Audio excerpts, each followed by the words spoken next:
क्या हो अगर मैं आपसे कहूं कि इतिहास में कुछ लोग ऐसे भी थे जिन्होंने कभी मौत का सामना नहीं किया। बाइबल में 3 असाधारण लोगों का जिक्र है जो मरे बिना सीधे स्वर्ग चले गए। कौन थे ये लोग?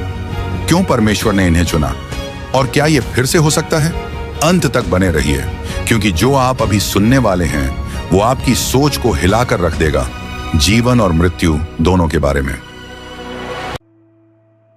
लोग अक्सर कहते हैं मौत और टैक्स के अलावा कुछ भी पक्का नहीं है, लेकिन बाइबल में कुछ ऐसे लोग हैं जो कभी नहीं मरे।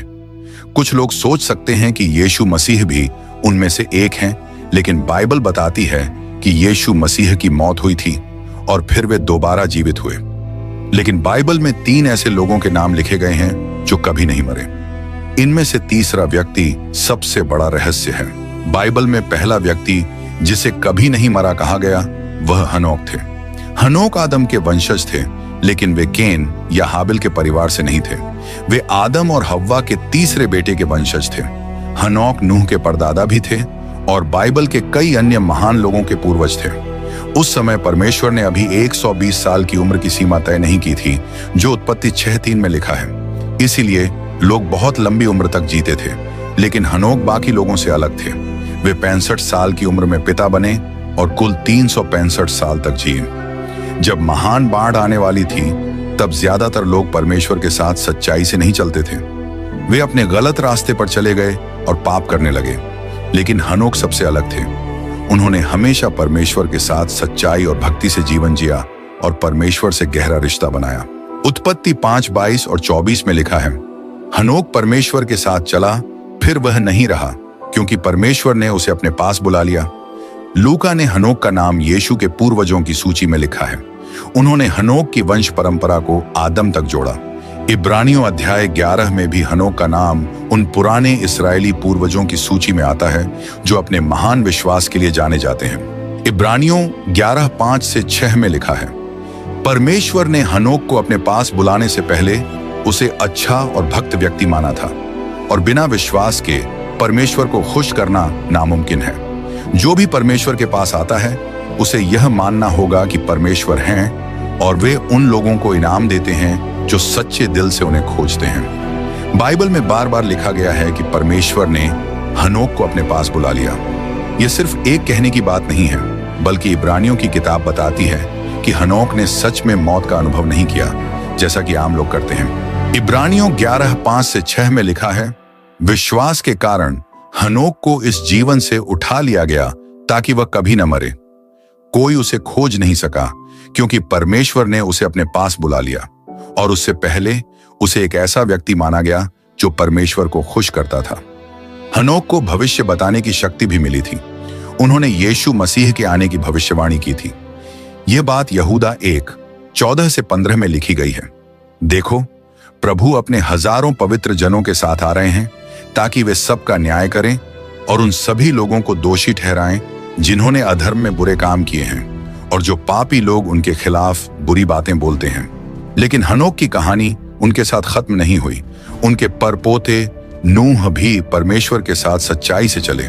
नूह बहुत नेक इंसान थे, इसलिए जब महान बाढ़ आई तो केवल नूह और उनका परिवार ही बच पाया। हनोक का जीवन हमें विश्वास, आज्ञा मानने और सच्चाई की सीख देता है। उन्होंने परमेश्वर को इतना खुश किया कि परमेश्वर ने उन्हें बिना मरने सीधे अपने पास बुला लिया। ये कितनी खास बात है। बाइबल में सबसे प्रसिद्ध व्यक्ति जो नहीं मरे वे थे भविष्यवक्ता एलियाह। वे इजराइल के राजा अहाब और रानी जेजेबेल के समय में जीते थे। एलियाह बहुत बहादुर थे। उन्होंने इजराइल के लोगों को झूठे देवताओं और मूर्तियों की पूजा करने से रोका। उन्होंने कई चमत्कार भी किए। एक बार उन्होंने आसमान से आग गिराकर साबित किया कि सिर्फ इस्राएल का परमेश्वर ही सच्चा परमेश्वर है। 2 राजा 1:10-12 में लिखा है कि परमेश्वर ने एलियाह को इस्राएल में लोगों को सही रास्ते पर लाने के लिए भेजा। उस समय इस्राएल के लोग परमेश्वर को छोड़कर मूर्तियों की पूजा करने लगे थे। इस बदलाव की शुरुआत दुष्ट राजा यारोबाम ने की थी, लेकिन रानी जेजेबेल, जो राजा अहाब की पत्नी थी, मूर्ति पूजा की बहुत बड़ी भक्त थी। उसने अपने पति से झूठे देवता बाल के लिए एक मंदिर बनवाया। इसके कारण कई इस्राएली लोग सच्चे परमेश्वर को छोड़कर मूर्तियों की पूजा करने लगे। भविष्यवक्ता एलियाह ने जब अपने देश के लोगों को परमेश्वर से दूर जाते देखा तो उन्होंने राजा अहाब का विरोध किया। उन्होंने राजा से कहा कि वह अपनी गलती माने और फिर से इस्राएल के सच्चे परमेश्वर की आराधना करे। लेकिन राजा अहाब ने एलियाह की बात नहीं मानी। इसलिए एलियाह ने भविष्यवाणी की कि परमेश्वर सजा देंगे। उन्होंने कहा कि अब कोई बारिश या ओस नहीं गिरेगी जब तक वे खुद परमेश्वर से इसे खत्म करने की प्रार्थना नहीं करेंगे। इससे पूरे देश में भयंकर सूखा पड़ा। 3.5 साल तक बारिश नहीं हुई, जिससे पूरे देश में भयंकर सूखा और भूखमरी फैल गई। एलियाह का बिना मरे स्वर्ग जाना हनोक से भी ज्यादा साफ और चमत्कारी था। एलीशा, जो एलियाह के सहायक थे, को पहले से पता था कि एलियाह को परमेश्वर अपने पास बुलाने वाले हैं। 2 राजा 2:3 में लिखा है, बेतलेहेम में भविष्यवक्ताओं के शिष्य एलीशा के पास आए और बोले, क्या तुम्हें पता है कि आज ही परमेश्वर तुम्हारे गुरु एलियाह को अपने पास बुलाने वाले हैं? जिस दिन परमेश्वर ने तय किया था, एलियाह गिलगाल से रवाना हुए। उनके साथ एलीशा भी थे। जब वे यरदन नदी के किनारे पहुंचे तब यरीहो के 50 युवा भविष्यवक्ता दूर खड़े होकर यह नजारा देख रहे थे। एलियाह ने अपनी चादर ली और उसे लाठी की तरह मोड़कर पानी पर मारा। ऐसा करते ही यरदन नदी 2 भागों में बंट गई और वे सूखी जमीन पर चलते हुए नदी पार कर गए। उसके बाद एलियाह ने एलीशा से पूछा, परमेश्वर मुझे अपने पास बुलाने वाले हैं, इससे पहले तुम मुझसे क्या मांगना चाहते हो? एलीशा ने कहा, मैं चाहता हूं कि मुझे आपके आशीर्वाद और शक्ति का 2 गुना हिस्सा मिले। एलियाह ने जवाब दिया, ये बहुत बड़ी बात है, लेकिन अगर तुम मुझे स्वर्ग जाते हुए देखोगे तो तुम्हारी इच्छा पूरी होगी। जैसे ही वे आगे बढ़े, अचानक आग का एक रथ आया जिसमें आग के घोड़े थे। रथ ने दोनों को अलग कर दिया और फिर एक बवंडर के साथ एलियाह सीधे स्वर्ग चले गए। यह घटना 2 राजा 2:11 में लिखी गई है। बाइबल में मलकीसेदेक का रहस्य सबसे बड़ा और रोचक माना जाता है। बहुत से लोग यह समझने की कोशिश करते हैं कि मलकीसेदेक वास्तव में कौन थे। इब्रानियों 6:19-20 में लिखा है कि यीशु मसीह अपने पुनरुत्थान के बाद एक महान याजक बने मलकीसेदेक के पद के अनुसार। मोफट ट्रांसलेशन इसे और भी आसान शब्दों में समझाता है। उसमें लिखा है कि यीशु का दर्जा मलकीसेदेक के समान है। तो आखिर मलकीसेदेक कौन थे? पुराने और नए नियम दोनों में लिखा है कि मलकीसेदेक सबसे ऊंचे परमेश्वर के याजक थे। यह घटना उत्पत्ति 14 में बताई गई है। उस समय कनान और मेसोपोटामिया के कई पुराने राज्यों में युद्ध हो रहा था। इसी दौरान इब्राहिम के भतीजे लूत और उनके परिवार को दुश्मनों ने पकड़ लिया। लूत के एक आदमी किसी तरह भाग निकले और इब्राहिम को यह खबर दी। इब्राहिम तुरंत अपनी सेना तैयार की। उन्होंने 318 सेवकों को हथियार देकर उन दुश्मनों का पीछा किया। आखिरकार इब्राहिम ने उन्हें ढूंढ लिया और लूत व उनके परिवार को बचाकर सकुशल वापस ले आए। जब अब्राहम लूत और उसके परिवार को बचाकर वापस लौटे, तभी एक रहस्यमयी व्यक्ति अचानक प्रकट हुआ। यह मलकीसेदेक थे। उत्पत्ति 14:18-20 में लिखा है, मलकीसेदेक जो शालेम के राजा थे, रोटी और दाखरस लेकर आए। वे सबसे ऊंचे परमेश्वर के याजक थे।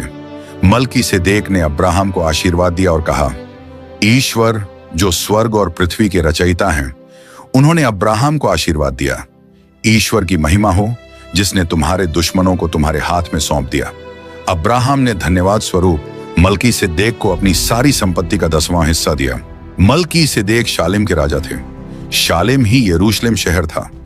शालेम का मतलब है शांति, यानी मलकीसेदेक शांति के राजा थे। मलकीसेदेक नाम का अर्थ है धर्म का राजा, यानी न्याय और सच्चाई के राजा।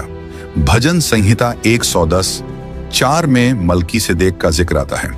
राजा दाऊद ने यीशु मसीह के बारे में भविष्यवाणी करते हुए कहा, परमेश्वर ने शपथ ली है और वह इसे बदलेगा नहीं, तू हमेशा के लिए मलकीसेदेक की विधि के अनुसार याजक रहेगा। यह वचन इब्रानियों 5:6-10 में दोबारा लिखा गया है। इब्रानियों 7:3 में लिखा है, मलकीसेदेक का न कोई पिता था न कोई माता, उनके पूर्वजों का कोई रिकॉर्ड नहीं है, न उनका जन्म हुआ न उनकी मृत्यु हुई। उनका जीवन परमेश्वर के पुत्र की तरह है, वह हमेशा के लिए याजक है। यही प्रमाण बताता है कि मलकीसेदेक कभी मरे नहीं, लेकिन फिर भी यह रहस्य पूरी तरह से हल नहीं होता। तो मलकीसेदेक कौन थे? कई लोग मानते हैं कि मलकीसेदेक ही यीशु मसीह थे। आइए इस विचार को थोड़ा और समझते हैं। इब्रानियों 7:20-21 में लिखा है कि परमेश्वर ने शपथ ली थी कि मसीह हमेशा के लिए याजक रहेंगे। वचन कहता है, परमेश्वर ने शपथ ली है और वह इसे बदलेगा नहीं। तू हमेशा के लिए मलकीसेदेक की विधि के अनुसार याजक रहेगा। उनके नाम का अर्थ मलकीसेदेक का मतलब है धर्म का राजा। कई लोग मानते हैं कि यही बात साबित करती है कि मलकीसेदेक यीशु मसीह थे। मत्ती 19:17 में यीशु ने कहा, अच्छा केवल एक ही है और वह है परमेश्वर। बाइबल कहती है कि इंसानों की अपनी धार्मिकता परमेश्वर के सामने बेकार है। सिर्फ परमेश्वर ही सच्चा धर्मी हो सकता है। इसलिए यदि मलकीसेदेक का नाम ही धर्म का राजा है तो यह बात सोचने लायक है कि वह यीशु ही हो सकते हैं। इब्रानियों 7 में लिखा है कि मलकीसेदेक शांति का राजा थे। सलेम से ही यरूशलेम नाम आया है और सलेम का मतलब है शांति। बाइबल में यीशु को भी शांति का राजकुमार कहा गया है। क्या कोई इंसान शांति का राजा हो सकता है? रोमियो 3:10-17 में लिखा है, कोई भी धर्मी नहीं है और उन्होंने शांति का मार्ग नहीं जाना। तो मलकीसेदेक कौन थे? कैसे कोई इंसान धर्म का राजा और शांति का राजा दोनों हो सकता है? बाइबल कहती है कि मलकीसेदेक का कोई माता पिता नहीं थे, कोई वंश नहीं था। फिलिप्स अनुवाद में लिखा है, उसका कोई पिता या माता नहीं थे और न ही उसका कोई परिवार था। इसका मतलब यह नहीं है कि मलकीसेदेक के जन्म के रिकॉर्ड खो गए थे। एजरा अध्याय 2 वचन 62 में लिखा है कि बिना ऐसे रिकॉर्ड के कोई भी इंसान याजक नहीं बन सकता था। बाइबल यह भी बताती है कि मलकीसेदेक हमेशा के लिए याजक हैं। हम यह भी जानते हैं कि ईश्वर ने शपथ ली थी कि मसीह यीशु हमेशा याजक रहेंगे और उनका याजक पद मलकीसेदेक के समान होगा। क्या मलकीसेदेक और यीशु एक ही हो सकते हैं? यही बात को थोड़ा कठिन बना देती है। हम यह जानते हैं कि नए नियम में यीशु के माता पिता थे और वे मरे और फिर जीवित हुए। तो क्या मलकीसेदेक सच में यीशु हो सकते हैं जबकि यीशु के माता पिता थे और वे मृत्यु को प्राप्त हुए थे? ये कोई नहीं जानता। कुछ लोग मानते हैं कि इब्रानियों की पुस्तक लिखने वाले लेखक ने यह सब प्रतीकात्मक रूप से लिखा था। उनका मानना है कि लेखक का मतलब यह था कि मलकीसेदेक यीशु के समान थे या उनकी तरह दिखते थे। वे यह भी कहते हैं कि बाइबल में जब भी किसी ने ईश्वर को देखा तो उन्हें यह एहसास हुआ कि वे किसी दिव्य व्यक्ति के सामने हैं। लेकिन मलकीसेदेक की कहानी में कहीं भी ऐसा नहीं लिखा कि अब्राहम ने यह महसूस किया कि वे ईश्वर की उपस्थिति में थे।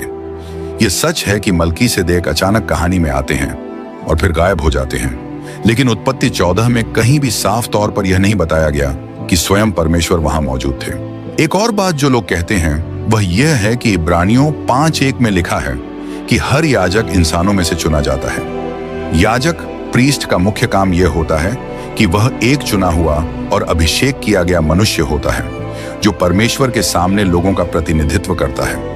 क्योंकि नए नियम में यीशु पूरी तरह से इंसान भी थे और पूरी तरह से परमेश्वर भी, इसीलिए वे हमारे लिए एक पूर्ण याजक बन सके। लेकिन यीशु से पहले बाइबल साफ बताती है कि याजक वे इंसान होते थे जो लोगों की ओर से परमेश्वर की सेवा करते थे। हालांकि इन अलग अलग विचारों से हमें न तो भटकना चाहिए और न ही आपस में लड़ना चाहिए। सबसे जरूरी बात यह है कि हमारे पास एक महान महायाजक हैं, यीशु, जिन्होंने हमारे पापों के लिए कीमत चुकाई, जो परमेश्वर के सामने हमारी सिफारिश करते हैं और जो हमसे अनंत प्रेम करते हैं।